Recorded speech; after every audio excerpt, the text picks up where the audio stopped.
Hello my dear YouTube friends and family members. ఈ రోజు మా మార్నింగ్ బ్రేక్ఫాస్ట్ వచ్చేసి రాగి జావా.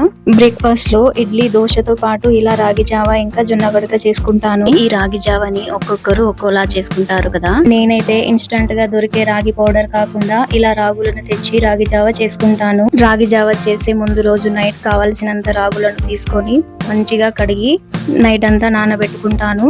నానబెట్టిన రాగులను మిక్సీ పట్టి తర్వాత ఒక గ్లాస్ రాగులకి 5 గ్లాసుల నీళ్లను పోసుకొని నీళ్లు మరిగిన తర్వాత మిక్సీ పట్టిన రాగి పిండిని పోసి ఉండలేకుండా కలుపుతూ రాగి జావ చేసుకోవాలి.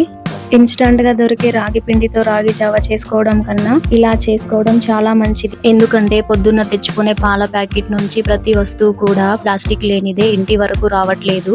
దానితో పాటు తినే వస్తువు ఏదైనా సరే పాడవకుండా ఎక్కువ రోజులు నిల్వ ఉండాలి అంటే దాంట్లో ప్రిజర్వేటివ్స్ కలిపి అమ్ముతారు. కాబట్టి ఇన్స్టంట్ గా దొరికే రాగి పౌడర్ కాకుండా ఇలా రాగులను తెచ్చుకుంటాను.